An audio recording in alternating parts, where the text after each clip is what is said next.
स्वागत है आप सबका हमारे इस गुरुजी वाणी चैनल में। आज हम श्रीमद् भागवत महापुराण के प्रथम स्कंद तृतीय अध्याय भगवान के अवतारों का वर्णन के बारे में जानेंगे। श्री सूत जी कहते हैं, सृष्टि के आदि में भगवान ने लोकों के निर्माण की इच्छा होते ही उन्होंने महत्व आदि से निष्पन्न पुरुष रूप ग्रहण किया।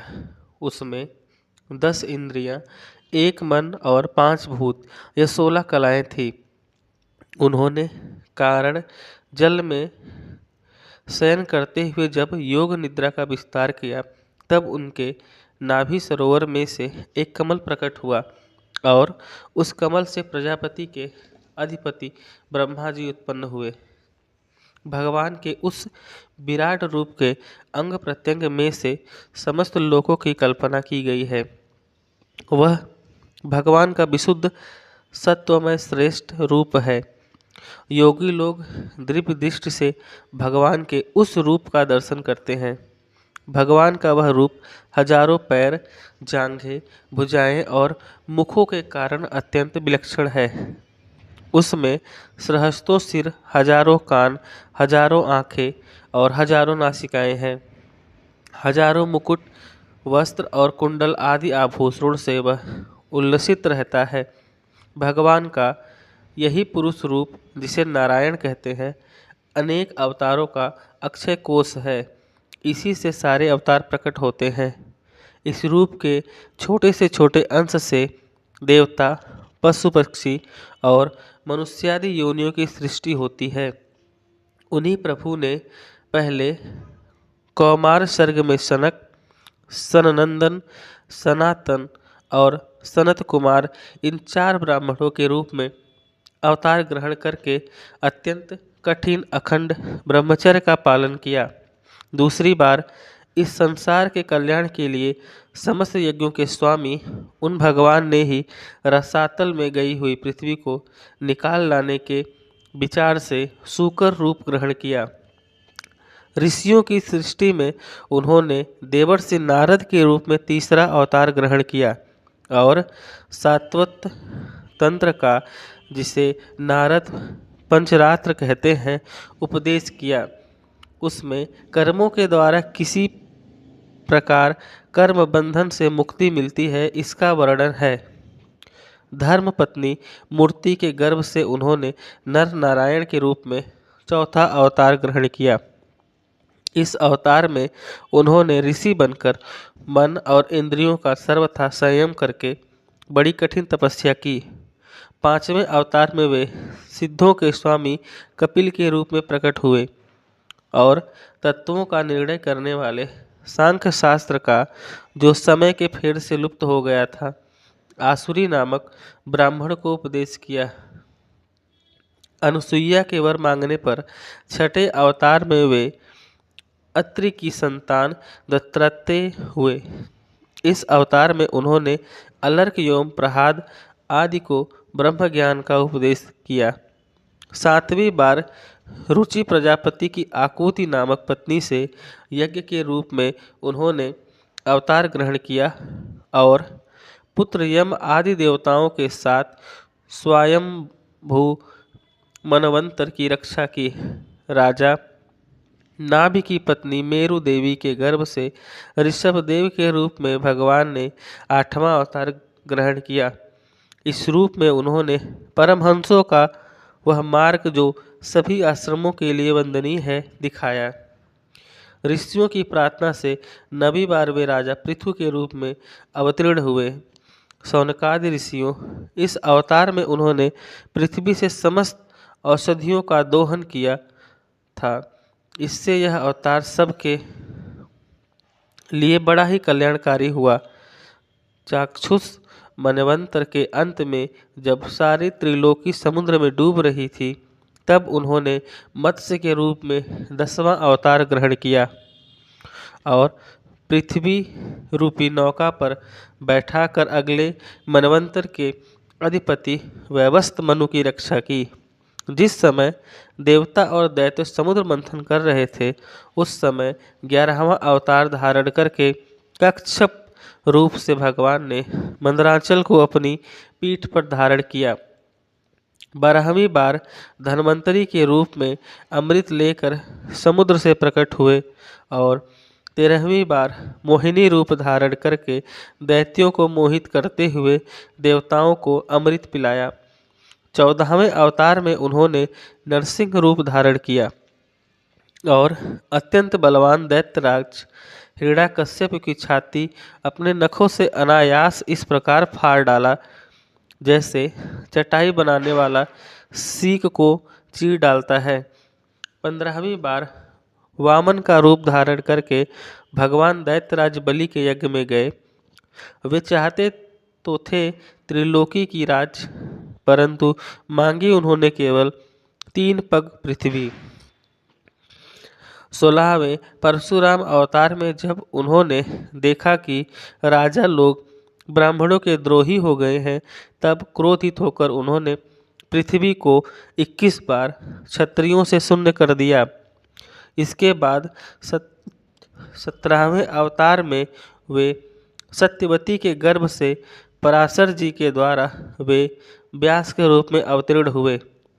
उस समय लोगों की समझ और धारणा शक्ति कम देखकर अपने वेद रूप वृक्ष की कई शाखाएं बना दी। 18वीं बार देवताओं का कार्य संपन्न करने की इच्छा से उन्होंने राजा के रूप में रामा अवतार ग्रहण किया और सेतु बंधन, रावण वध आदि वीरतापूर्व बहुत सी लीलाएं की। 19वें और 20वें अवतारों में उन्होंने यदुवंश में बलराम और श्री कृष्ण के नाम से प्रकट होकर पृथ्वी का भार उतारा। उसके बाद कलयुग आ जाने पर मगध देश बिहार में देवताओं के द्वेषी दैत्यों को मोहित करने के लिए अजन के पुत्र रूप में अपना बुधवा अवतार होगा। इसके भी बहुत पीछे जब कलयुग के अंत समीप होंगे और राजा लोग प्रायः लुटेरे हो जाएंगे, तब जगत के रक्षक भगवान विष्णु यश नामक ब्राह्मण के घर कल के रूप में अवतीर्ण होंगे। सौनकादि ऋषियों जैसे अगाध सरोवर से हजारों छोटे छोटे नाले निकलते हैं, वैसे ही सत्वनिधि भगवान श्री हरि के असंख्य अवतार हुआ करते हैं। ऋषि, मनु, देवता, प्रजापति, मनुपुत्र और जितने भी महान शक्तिशाली हैं, वे सब के सब भगवान के ही अंश हैं। यह सब अवतार तो भगवान के अंशावतार अथवा कलावतार हैं, परंतु भगवान श्री कृष्ण तो स्वयं अवतारी ही हैं। जब लोग दैत्यों के अत्याचार से व्याकुल हो उठते हैं, तब युग युग में अनेक रूप धारण करके भगवान उनकी रक्षा करते हैं। भगवान के दिव्य जन्मों की यह कथा अत्यंत गोपनीय रहस्यमयी है। जो मनुष्य एकाग्रचित्त से नियम पूर्वक सायंकाल और प्रातःकाल प्रेम से इसका पाठ करता है, वह सब दुखों से छूट जाता है।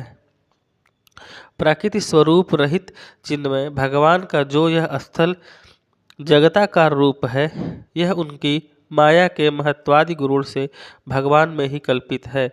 जैसे बादल वायु के आश्रय रहते हैं और धूसरपना धूल में होता है, परंतु अल्पबुद्धि मनुष्य बादलों का आकाश में और धूसरपने का वायु में आरोप करते हैं, वैसे ही अविवेकी पुरुष सबके साक्षी आत्मा में स्थूल दृश्य रूप जगत का आरोप करते हैं।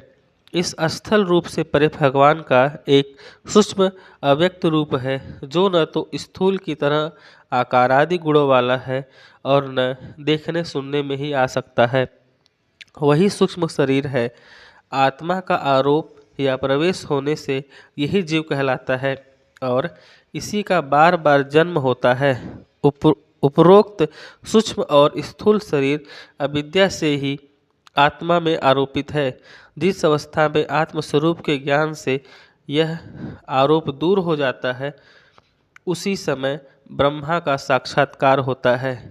तत्वज्ञानी लोग जानते हैं कि जिस समय यह बुद्धि रूपा परमेश्वर की माया निर्वृत्त हो जाती है, उस समय जीव परमानंदमय हो जाता है और अपनी स्वरूप महिमा में प्रतिष्ठित होता है।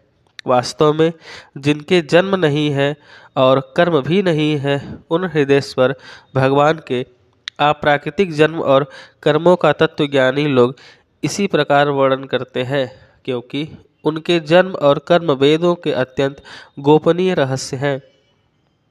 भगवान की लीला अमोघ है।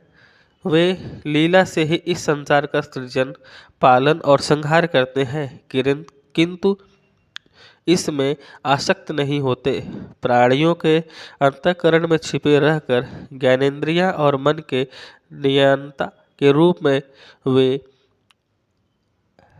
में उनके विषयों को ग्रहण भी करते हैं, परंतु उनसे अलग रहते हैं। वे परम स्वतंत्र हैं।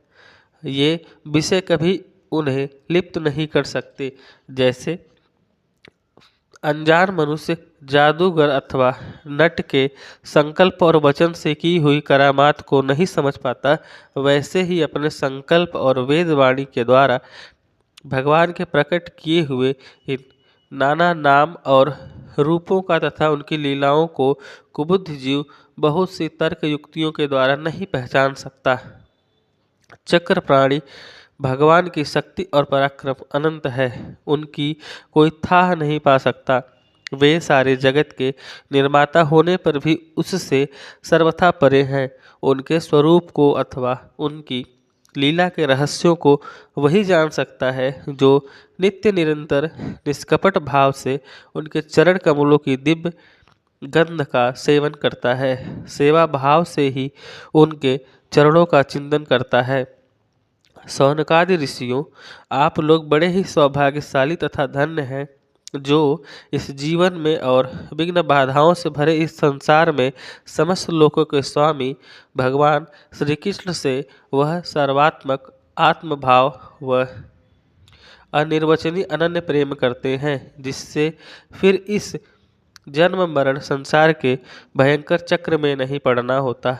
भगवान वेदव्यास ने यह वेदों के समान भगवत चरित्र से परिपूर्ण भागवत नाम का पुराण बनाया। उन्होंने इस श्लाघनीय, कल्याणकारी और महान पुराण को लोगों के परम कल्याण के लिए अपने आत्मज्ञानी शिरोमणि पुत्र को ग्रहण कराया। इसमें सारे वेद और इतिहासों का सारा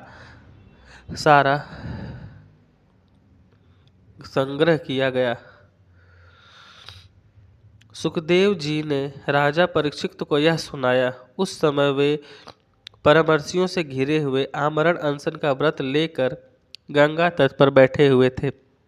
भगवान श्री कृष्ण जब धर्म ज्ञान आदि के साथ अपने परमधाम को पधार गए, तब इस कलयुग में जो लोग अज्ञान रूपी अंधकार से अंधे हो रहे हैं, उनके लिए यह पुराण रूपी सूर्य उस समय प्रकट हुआ।